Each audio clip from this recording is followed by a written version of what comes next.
Welcome to the Fabulous 413. I'm Khalees Smith. And I'm Monty Belmonte. It's Live Music Friday, and later in the show we'll welcome to the studio local folk legend Tracy Grammer playing the Parlor Room in Northampton tomorrow. We'll take you around the corner in Northampton to First Churches, where we'll hear about the Lowbrow Craft Fair. And then down the street in Northampton to State Street for a wine Thunderdome preview of what you can taste at their gala tomorrow. And we're bringing a special guest taster with us because we usually need a tiebreaker. Yeah, but speaking of the streets of Northampton, Sunday morning at 6 a.m. in Northampton, a 25-mile march will kick off. A story in the Gazette by Emily Klein says, quote, Palestinian advocates will march 25 miles, the length of the Gaza Strip, from Northampton to Springfield on Sunday to demand Senator Elizabeth Warren and Ed Markey call for a permanent ceasefire. The 12-hour event, expected to draw at least 150 people, starts in Northampton at 6 a.m.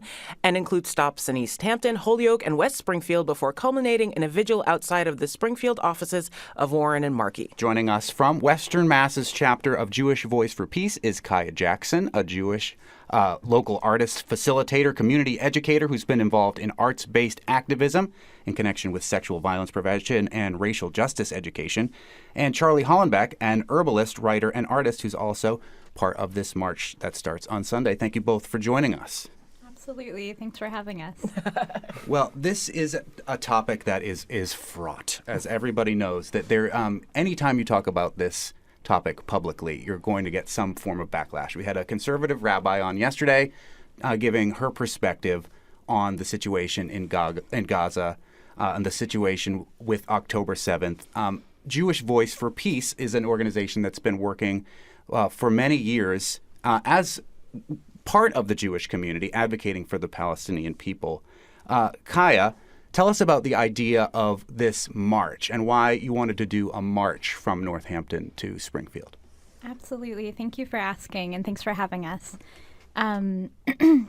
So this march emerged for so many reasons and from so many sources. I had been involved in local actions for ceasefire for many weeks, if not months, and was just coming to a place of wondering, like, what strategy will communicate the message of love that I'm hoping to communicate, and join people or invite people in to join and build coalition together and build community around this issue. And so I was actually exhausted, and I just sat down and started to daydream a little bit. And that's when I was wondering, like, what can I do individually? And I thought about a hunger strike.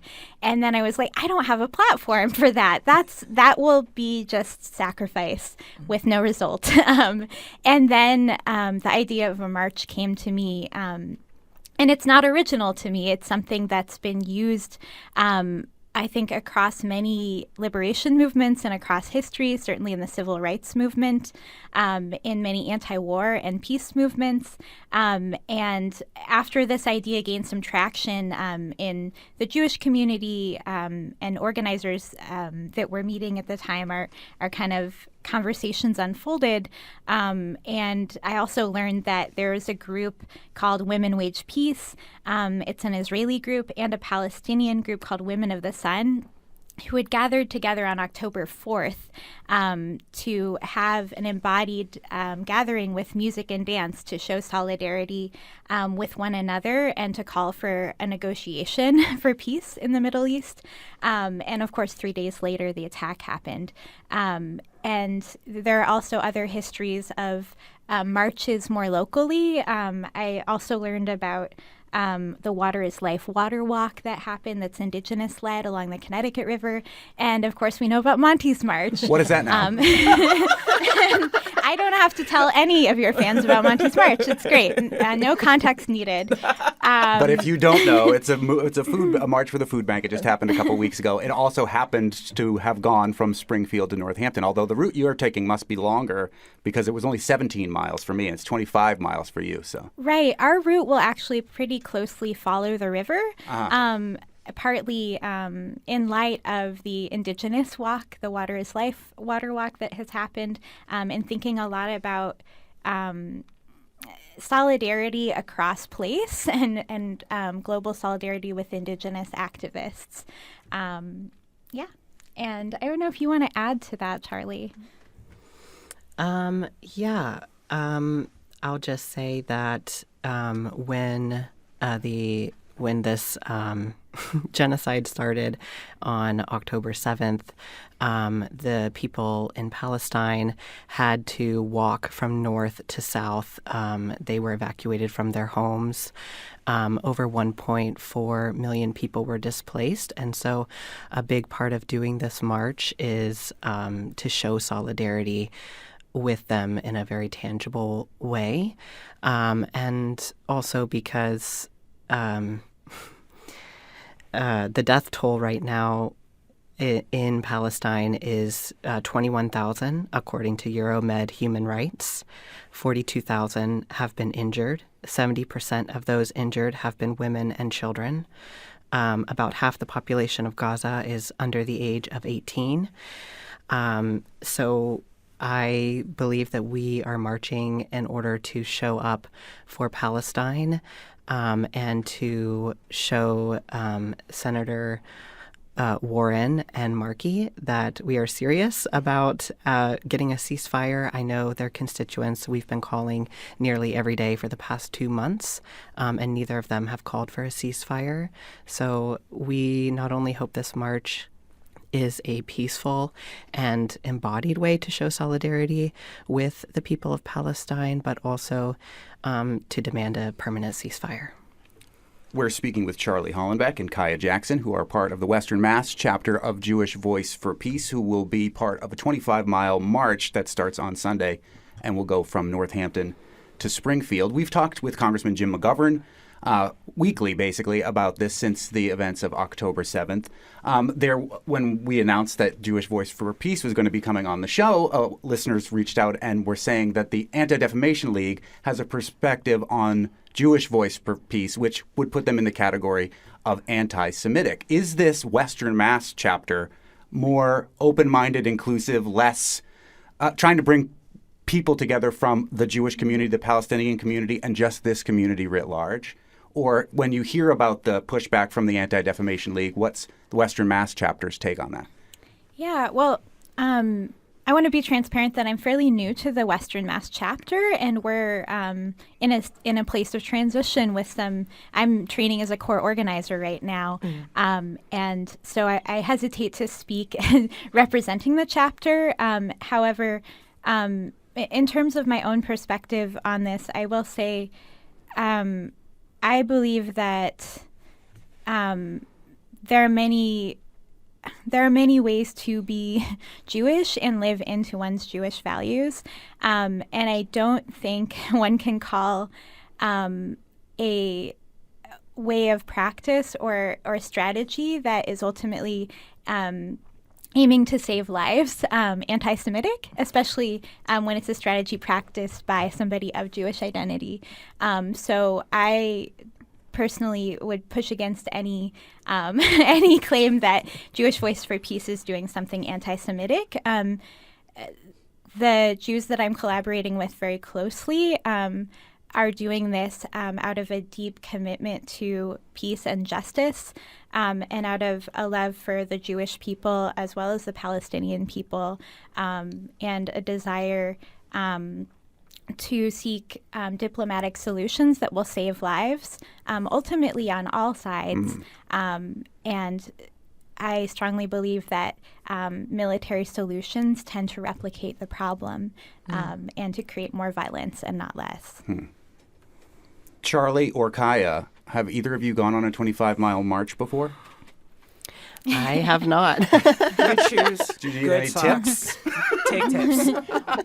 Well, I will say I'm also a disability justice educator, and we're trying to very intentionally integrate practices of disability justice into our work on the streets, the literal streets. Yeah. And so we will have medics, we will have peacekeepers, we will have support cars that are available to marchers, including organizers at any time, to be able to sit down or go back home or get back to their car or just take a break and then rejoin the march at some point. We'll also have the opportunity for people to follow along virtually.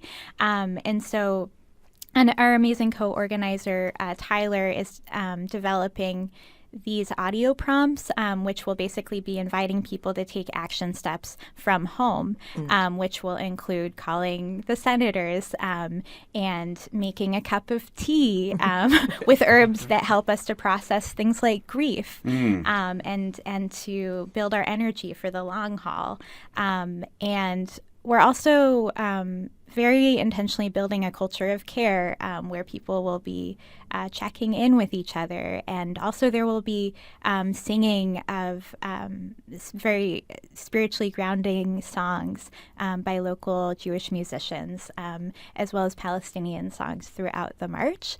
And so the vibe is chill and gentle and caring. I love that. Yeah. Yep, that's the best vibe. It's kind of what we all need, I think, with this situation. And it'll put in perspective for you that how much of global conversation is dominated by this small 25-mile stretch of land. It will put it in very real perspective for all of you who will walk that 25 miles starting on Sunday at 6 a.m. on Pleasant Street and landing at the Senators' Warren and Markey's offices here in Springfield.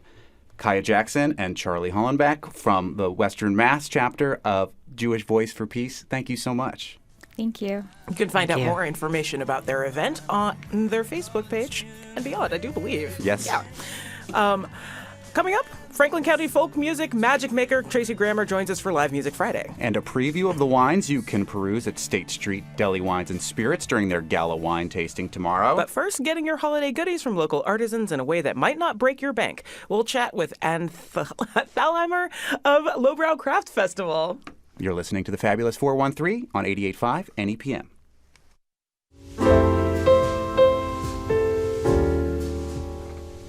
Welcome back to the Fabulous 413. If you are looking for local, fun, queer, and quirky gifts this holiday season, tomorrow in Northampton is totally your day. There are 4 simultaneous craft fairs happening, all essentially at the same time and all within a hop, skip, and a jump from one another. And joining us to talk about the Lowbrow Craft Fair happening at First Churches in Northampton is Ann Thalheimer. Thank you for joining us. Thanks for having me. I'm excited to be here. This is the one craft fair that I've known about the longest. I feel like it is the longest running one of these, for sure. I remember when it used to be in the old Northampton Center for the Arts in the building right across the street from the Academy of Music. How long has this craft fair been going? I want to say like 10 years. I mean, obviously we took some time off at the height of COVID, but it's been around for quite some time and in a lot of different places. But I think we found our home at First Churches and it's been very successful. And it's a cozy little space. So it works really well for us. Really cool. Was it intentional to have these 4 craft fairs happening at the same time? We've talked to some of the other ones, but there's the Western Mass Makers Market at the Center for the Arts, the Queer Winter Makers Market at the Majestic Saloon, the Lowbrow Craft Fair, which you are from at First Churches, and then a curated craft fair at the Dirty Truth. If you don't know the layout of Northampton, these are all 2 blocks from each other. Yeah, super exciting. No, they just happened independently. I think some of it is because there's a limited number of weekends in December. Very true. And usually it's we usually go the first weekend. And the hot chocolate run was that same weekend and the space wasn't available and whatever. So it just ended up we pushed it back a week. And then one of the other organizers got in touch and was like, hey, by the way, I'm like, dang, I would totally have shopped these other markets if it wasn't the same day as my market. Everybody else can, except for the organizers of the I markets. know. I was like, I want a power hour where I can just go and buy stuff from the other ones because, like, their vendor lineups are incredible. Yeah, the vendor lineups for all of them are pretty great. But one thing that I've always admired about your particular fair is that there is an effort to make the things that people are making affordable to the public or more affordable to the public. Yeah. Can you talk about why that's important and how you're making it happen? Yeah. So this is sort of where the name Lowbrow comes from. Because as opposed to the restaurant in Northampton, Highbrow? I know we were first, maybe? I don't know. Definitely. So part of it is like I go to craft fairs and zine fairs and stuff all the time. I love this stuff. I love buying stuff right from the people who make it. But I'm also a big proponent of making sure that anybody who comes in can have many choices from which to choose. And we sort of envisioned a kid coming in with $1, and usually it's like, oh, you can buy a sticker. But I wanted it to be a thing where people could have many different choices. And so what we do is, this is largely on the honor system, but we ask our vendors to have roughly 1/2 to 1/4 of their table be priced at $20 and under. And they can bring seconds, they can bring experiments, they can bring all kinds of different stuff that they might not necessarily have at their studio shows or whatever. But we try to really carefully curate and have a good mix of vendors. We don't have more than one or two types of the same sort of thing. And, we have a lot of pottery vendors, but they're really distinctive and do different work. And we want people to come in and be able to browse and find a bunch of stuff that they love.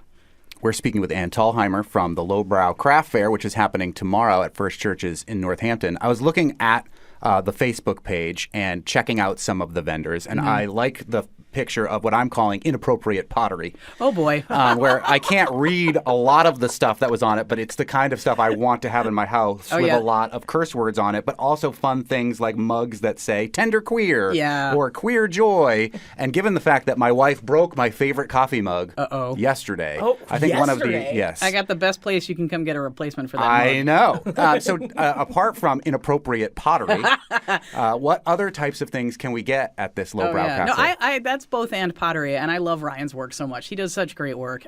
We did have someone message into our fair like, the F words on things, and I was like, did you know? I was like, that could be like 8 different people. What do you want me to do? Also, our name is Lowbrow. Right. Have you not noticed? Well, we put it in our marketing this year. Like, you might see some salty language on stuff. That's okay. We like that. It's one of my favorite words.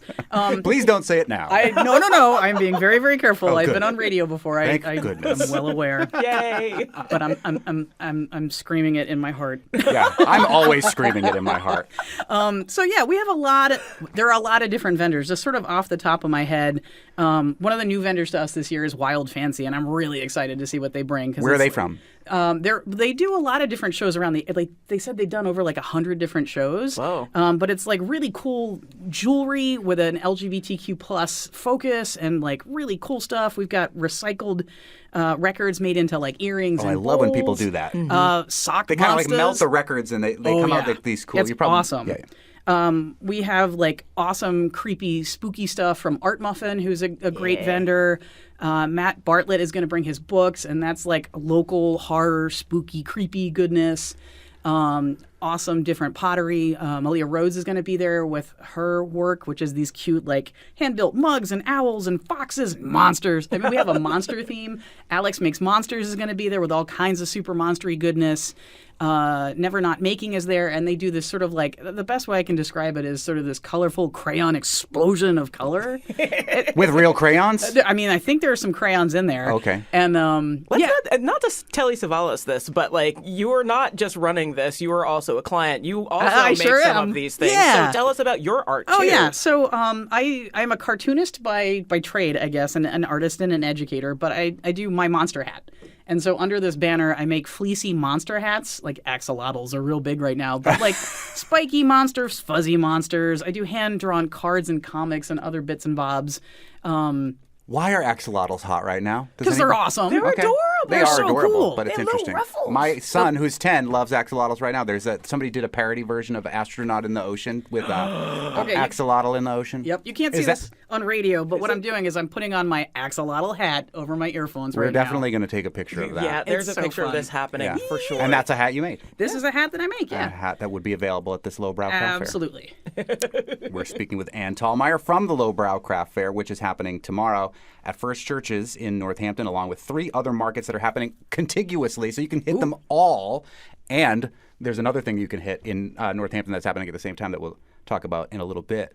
But this is at a church, and we were mentioning that there's inappropriate pottery, and that is that why the people were pushing back? And talk about that church and why it welcomes such a queer, fun, and somewhat irreverent type craft scene. Well, I mean, I guess inappropriate is a relative, I suppose. Oh, absolutely. I think it's super appropriate for Me this too. fair because it's amazing work. And again, Ryan does such cool stuff. What we like particularly about First Churches is that we really wanted to find a space in Northampton, and that finding space in Northampton is hard. Yes. Right? Getting into a space and being able to establish a relationship, and because one of the things that makes fairs successful is being able to be in the same place year after year. And I think we finally hit that groove, but it took us 6 years to get there. And, one of the things about First Churches that's awesome is that they really are welcoming. Like, there was one year we were coming in to set up, and there was like an AA group that was coming out while we were coming in. And I just love that space is open to that kind of thing. There was a contra dance coming in after our fair one year. There's just so much cool stuff going on in there. So we're just excited that we can continue that relationship with them. What's the best thing about putting this fair on year after year after year? Some of it is being able to help develop newer vendors. It's a hard show to get into. Like, we're I don't want to say that we're picky, but like, we don't accept resellers. There are lots of people who apply who make really good stuff. It's just not a great fit for our fair. And that is sometimes a bummer to sort of be like, I'm really sorry, your stuff is great. It's just we don't have room and it's not a fit. But being able to do outreach. Like Wild Fancy, I love their work. And when they applied, I was like over the moon excited. Like, oh, this is going to be great.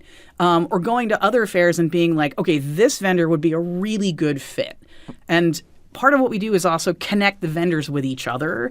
And so that way they start to network and they stay in touch and they alert other folks to fairs that might be happening in their area or things they're putting together. And so being able to sort of help build that kind of community or create the space for the community to help build itself feels really important. Yay. Ann Thalheimer from the Lowbrow Craft Fair. I don't mean you to have to pick your favorite child. Mine's Atticus. But if you had to pick one thing you're going to get at your craft fair, which happens tomorrow between 11 and 5 at First Churches in Northampton, do you know at least what the first thing you're going to make sure to get is going to be? See, it depends from year to year because I love all these vendors dearly, and I try to get something from each of them, and I like to trade because that is my big thing. I love trading with other vendors. I'm thinking about things I consistently buy from year to year. I buy a lot of cards. And there are a lot of cards and paper goods at this fair, so I do that. But I go around and visit all the good stuff. I always go say hi to Malia's mugs, and last year she had these tiny little monsters that were maybe the size of half of a finger or something. And I was too slow. I should have snapped it up the second I saw it because I came back and there was just an empty spot, and I was like, "Oh, buddy." So maybe that'll be my first stop. If she's got any more of those little tiny guys, I'd be like, "All right, I learned my lesson last year." I feel like it's a bad idea for you to be justifying my poor impulse control, but thank you. Yeah. It's going to be a hard day for me, too, because I'm going to try to hit all these craft fairs. Please. And the thing that we're going to talk about in the next segment, it is the Lowbrow Craft Fair at First Churches in Northampton on Main Street from 11 to 5. There are 3 other markets, makers markets, happening almost at the same time. A lot of them have some COVID protocols there, too, which is if that's something that you care about, that you think there will be masks provided at certain locations, certain mask-only hours at some of these craft fairs, and again, all sorts of my type of inappropriate pottery and other things happening at the Lowbrow Not Craft to mention Fair. just helping local artisans do the stuff that they love to do and that you love to have. Yeah, and if you don't want trash for the holidays, or we're going to talk about this on Monday, how do you recycle whatever trash you're going to get because of the holidays and the wrapping paper and the plastics and all that? This is a great way to still give gifts, but to support local artists and to know that this is coming from a good local place and keeping your dollars local at the same time. Yeah.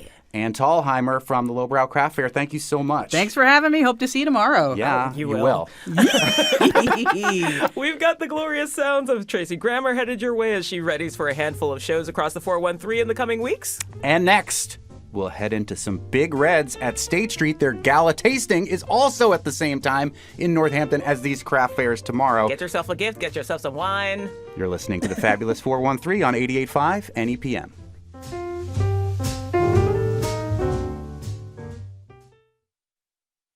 In the Wine Bunker, deep below State Street Fruit Store, Deli Wines and Spirits, for the Wine Thunderdome with the Wine Sun, the Yankee Sippa, me, Khalees, and a special guest. Tiebreaker! We have had so many ties down here that we thought we would bring a tiebreaker. She's already gotten some experience. Yes, she did a live wine tasting with us, a live Thunderdome at the open house at NEPM. The news department's very own Nirvani Williams. Thanks for joining us. Ooh, hey, thanks for having me. Of course. Nirvani, are we allowed to talk about the big news that you have this week? Yes, we totally can. I am going to have one of my stories on NPR, so... Not this little rinky-dink NEPM. We're talking the real National Public Radio. So exciting. Congratulations. Thank you, guys. Yeah. I'm stoked about it. Tell us which story. Great. Oh, yes. It's a story that I did on NEPM. There's a little restaurant called Mesa Verde in Greenfield that has a Haitian pop-up every Sunday night. And now a whole national audience is going to be able to hear about, what's going on with those Haitian migrants and what people locally are trying to do to make sure that they get working papers. When's that going to be on, do you know? Oh, I think it's going to be on during the holiday, so maybe a ton of people or no one is going to listen. So that's exciting. Everyone should go eat at Mesa Verde anyway because it's awesome. We have done a wine Thunderdome with Mesa Amy McMahon, and we talked an awful lot about the Haitian pop-up there. She is the smartest wine snob that does not spend their full time working in wine that I know. Yeah, she's the best. Working full-time in wine is not going to make you smart. It's really funny that we have a tiebreaker here today because I already know how much I love both these wines, and I was ready to abstain from voting. The other big thing is that this Saturday at State Street from 2 to 5, the return of the gala tasting. That's right. Where all sorts of wine purveyors will be populating the wine store above here. Are the wines we're going to drink today tasteable at the gala tasting? Both of these wines will absolutely be at the gala tasting on Saturday. So you can do your own Thunderdome. That's right. You can decide if we're right or wrong. So what are we drinking there, Wine Son?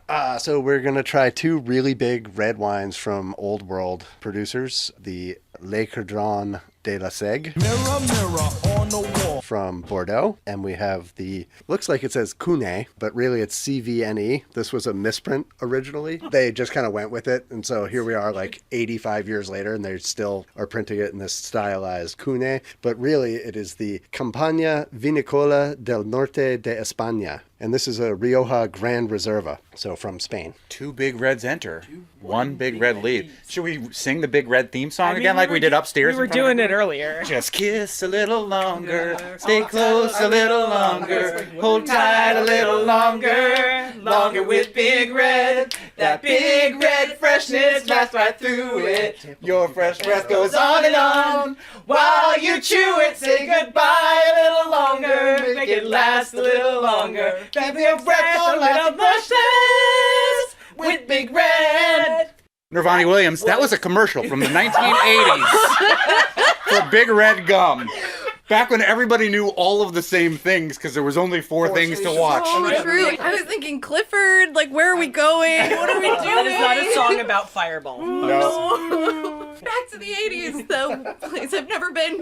Oh, we're old. So the Grand Reserva is from 2015. Rioja, one of the few areas on Earth that actually has requirements for things like Reserve and Grand Reserva. 2 years in barrel, and then it's bottled and it has to be laid down for 3 years. 2015, especially Old World, for reds is a fantastic year. I opened both of them up about 2 hours ago. Yeah, decanted. You got to get all fancy. I know, we're so fancy. Pinky out. We're trying to impress you, Nirvani. I'm very impressed. I love a decanter. The fruit on this is lovely. Yeah, cherry, leather, beef. You're saying that just so you can use Sam Elliott again. Maybe. roast beef, Catalonian beef ragu, Mongolian beef. That's what's for dinner. This wine is very linear. Like the tannins are just like zip front to back. You know, like it's like a luge. Luging this wine right now. Luging it over this. No, damn it, they all join in. Is Khalees anti-pun? Yes. Well, she's mostly anti-me. I am not anti-pun. I quite enjoy puns. I just want them to be good. A national podcast called me to add puns to their podcast. Okay? I just want pun runs because it means that you had to keep going with it. You took this idea and you would not let go. If you're able to take a pun and just stretch it, that's the type of quality I'm looking for in my puns. This is the smoothest wine I've ever had in my life. Just you wait. You wait. Oh, gosh. Ooh, I'm so excited. What kind of wines do you like generally, Nirvani? Just the regular old folk wines like Cabernets, Pinot Noirs. Yeah. We like all of that and more. Yeah. You're just like us old people. I meant to say old world. Or like common folk people. What is Tannis? Tannis, how are you now? What are? Tannins. Tannin. I'll tell you what I tell people in the store upstairs. Have you ever bitten into a grape and had the inside of your teeth that are dry out? Those are tannins. That comes from the skin of the grape, or perhaps the pit or the stem of the grape. The longer the juice of the grape when it's pressed has contact with those things, the more tannic the wine will become. And the way they make white wine is different than how they make red wine. So red wine has more contact with the skins and the stems and everything, so you get typically more tannins in a red wine than you would a white wine. Tennis is what everybody used to play before pickleball became popular. What's pickleball? Don't even ask. We don't even know. It's like mini tennis, but bigger than ping pong. There were 2 units in my high school PE that everybody looked forward to every year. One was volleyball and one was pickleball. What?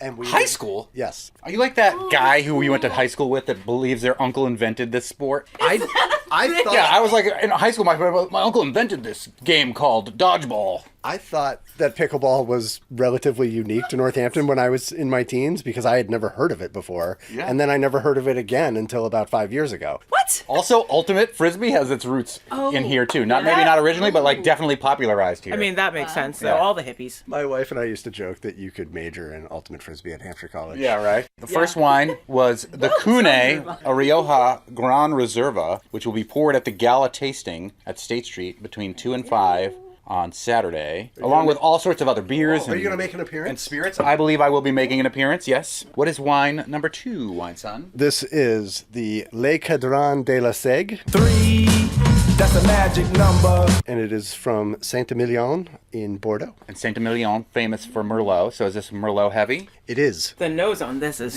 It so all smells- dried fruit. It smells deep. Do you know what I mean? Yes. You're doing You're doing it. You're doing it. Yes. Thank you, Monty. You'll be my wine uncle. Aww. That's so sweet. You mean like your creepy wine uncle, the one who like lives in his mom's basement That's still? exactly what she means. I also think she just called you old. Dried cherry and like a little bit of earth too. Just like that smells delightful. Usually there's blueberry with Merlot, but not so much in this one. Yeah, I and a don't lot think. of old world Merlot doesn't have that huge blueberry note. It's a little bit more restrained, and there tends to be, again, like a leathery, earthy note that surrounds it. New World Merlot is definitely like California Merlot. It's like, boom, blueberry jam. Yeah. You know? What do you mean by old world and new world? Europe versus Latin Everywhere America. else. Europe sure. versus everywhere else. Sure. Oh, so Yeah. old world is Europe. Yes. New world Yes. is And the world of wine. All the And the world colonies. of wine. Yes. Never mind all those other cultures that exist around sure. Europe that are brand Yeah. new. It's totally problematic. It's colonizer. Yes, the versus. Yes, you're catching on quickly. There we go. Good. Yeah, I'm not getting a lot of Cab Franc in this. I'm getting the Cabernet Sauvignon, but the Cab Franc notes, I'm not getting a lot of it. Yeah. There is some earth which I associate with Cab Franc. Poop.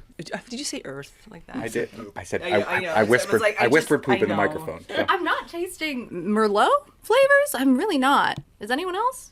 To me, Merlot is 2 things. One is sometimes blueberry, Yep. and the other is cocoa powder. Yeah. And so the cocoa powder aspect of Merlot, I am tasting. Yeah. So, and that's more common for French Merlot. It's going to have that, not chocolate, but cocoa powder type thing. I'm not just an idiot. But the tannins on this are much wider. Like the ones on the Rioja were very narrow, like very constrained. This just like lush. spreads out. This is lush. How long did you decant this wine? So we open these at the same time. Yes, we decant. Yeah. Oh, I love that one. That was a decant good one. with That's you. my favorite one I today. can't with you. This one is showing a lot more tannic power and structure behind it. Muscular, as they say. Oh, It's a yes. muscular wine. I love the new descriptions that keep coming up for wine. I'm getting notes of dried robin's blood, old dirty cashews, and just a hint of a robot's bathwater. The moment you start using wine terminology that you're not comfortable with, people are going to think you're a poser. If you are with a group of friends and you're like, oh, this is X, probably words that you use with your friends and I don't even know what they mean.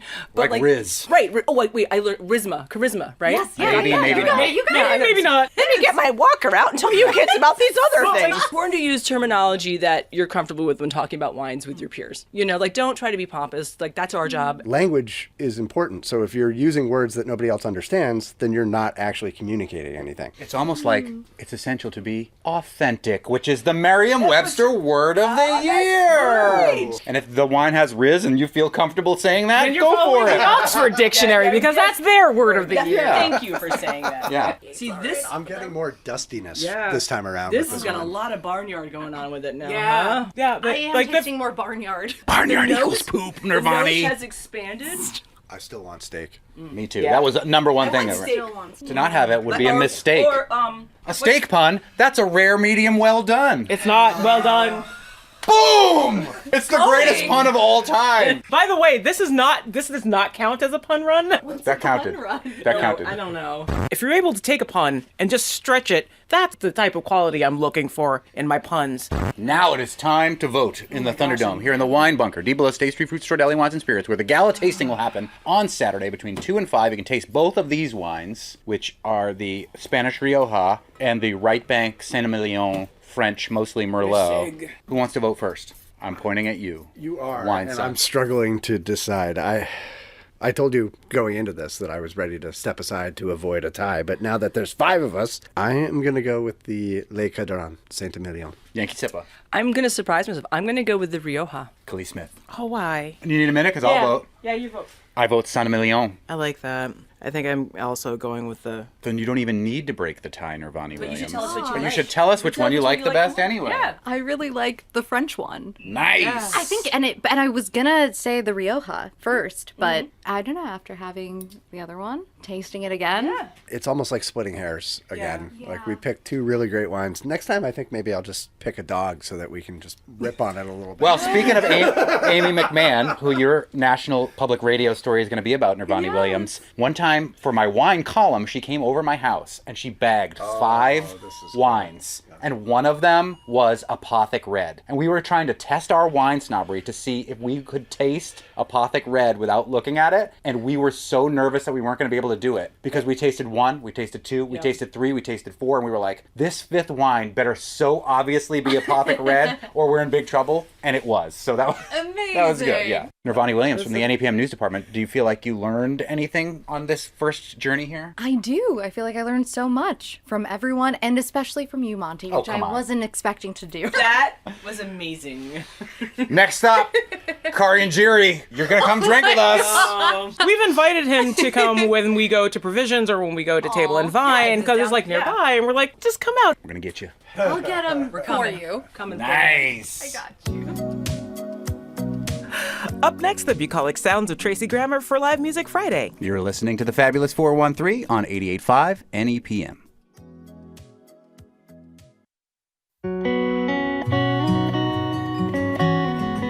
Welcome back to the Fabulous 413. I'm Monty Belmonte. And I'm Khalees Smith. Tracy Grammer is a brilliant artist and unique individual. Her voice is distinctive, as is her mastery over the instrument she plays, says none other than Joan Baez. Her pure voice conveys the simple truths of these songs. Her gifts as a musician are like that of a painter who is a master of chiaroscuro, offering light and shadow at every turn, says Mary Chapin Carpenter. And the Boston Globe called her one of the finest pure musicians anywhere in folkdom. She's playing the Parlor Room in Northampton tomorrow night, Saturday, December 9th. And here to perform the Big Red Gum theme song. Tracy Grammer, you were singing along to the Big Red theme song when we were singing that during the wine segment? Who wasn't? Oh, I mean, come on. I wish we were recording that.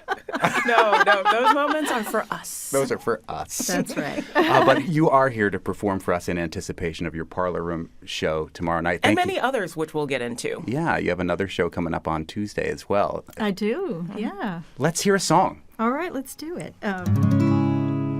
This one is called Shadows of Evangeline.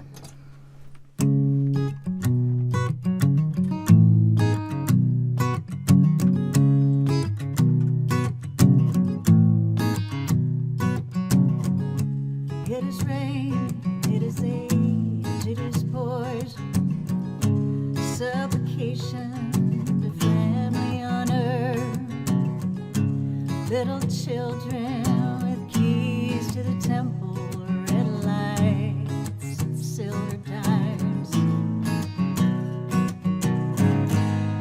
It's waiting for a sun that punishes but seldom shines, living and dying in the shadow of evangeline.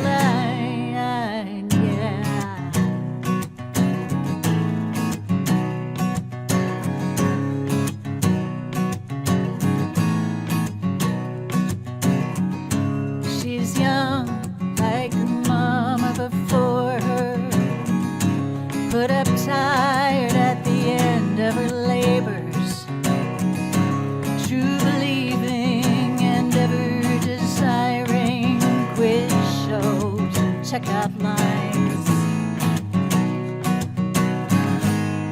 In porch light halo ringed about by moss and hanging vines, she cast an ever-changing shadow of Evangeline, yeah. La-da-da-dum, la-da-dum, la-da-da-dum. Do-do-do-do-do-dum. Ooh, yeah, yeah, oh. And the bang and the crash of the factory, and in a hot cutting season of metal, on the floor of an ocean of contract skin drums and shrunken heads,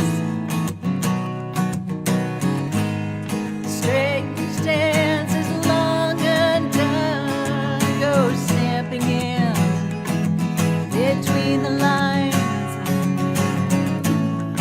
Oh, God's incarnate in the shadow of Evangeline, yeah.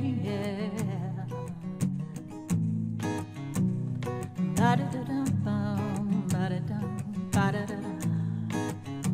Do-do-do-do-do-da.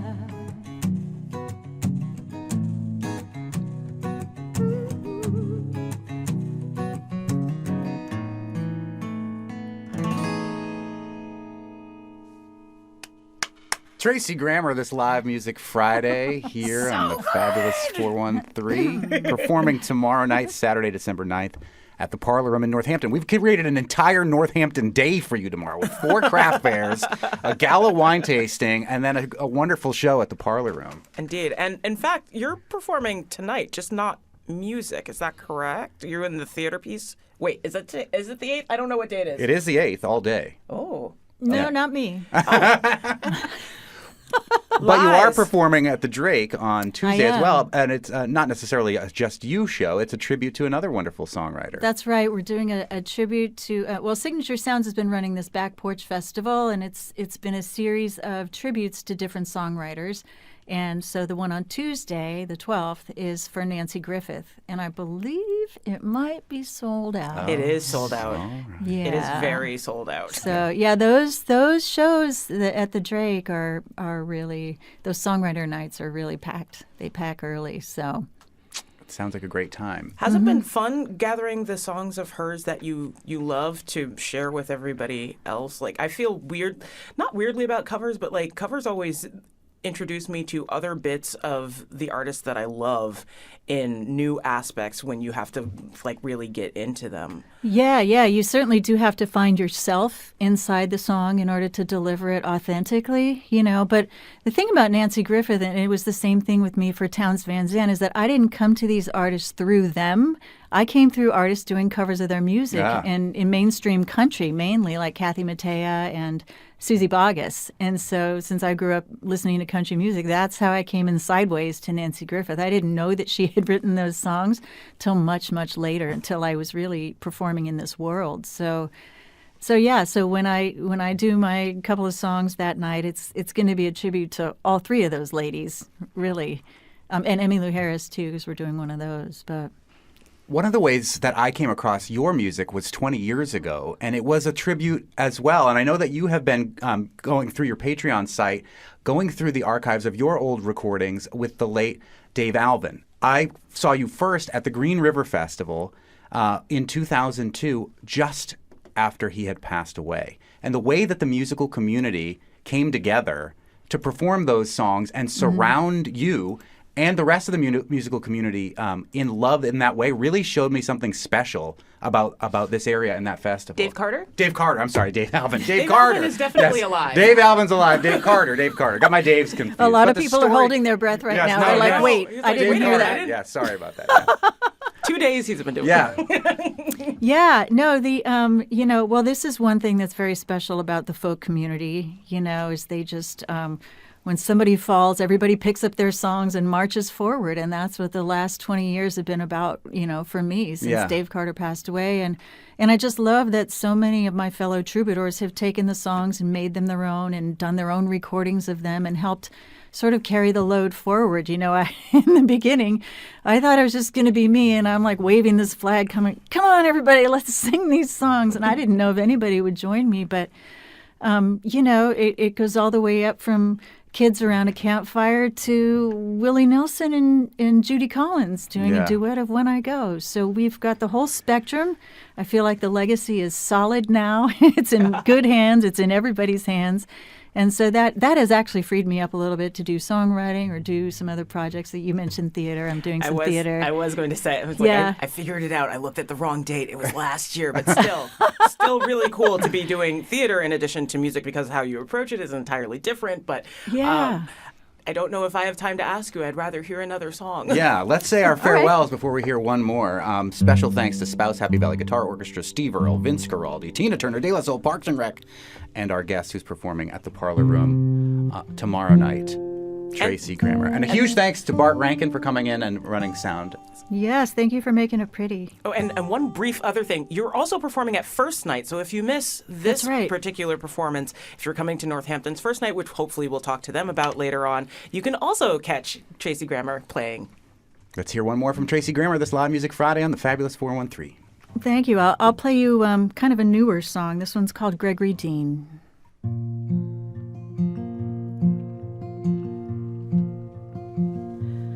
Gregory Dean, we met when I was 12 years old and you were 17. I was a stringy-haired overachiever. You were the captain of the football team. We worked all summer for my daddy out in Abilene. And Gregory Dean, amid the buzz and the smoke and the heat off the big machines, I'd be singing with the warehouse speakers while you acted out Caddyshack scenes and kept me laughing like a fool hyena, Gregory Dean.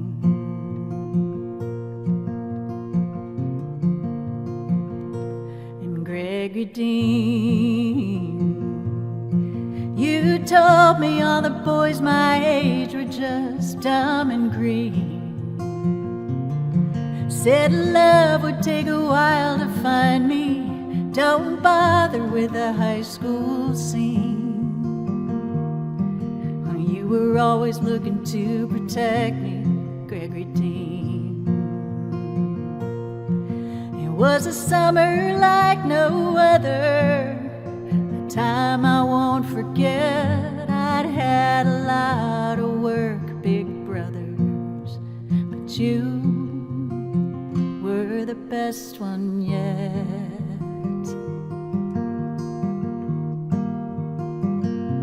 And Gregory Dean, I didn't have to tell you how it was with my dad and me. When he busted through the back door screaming, you put yourself right between. Even Mama didn't dare to cross him, Gregory Dean. It was a summer like no other, a time I won't forget. I'd had a lot of work, big brothers, but you were the best one yet.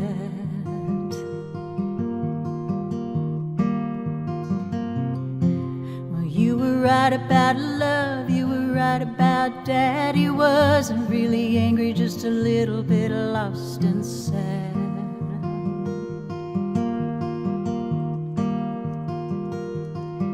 And you were right about love, it took a good long time. I wish that you could meet this beautiful man of mine.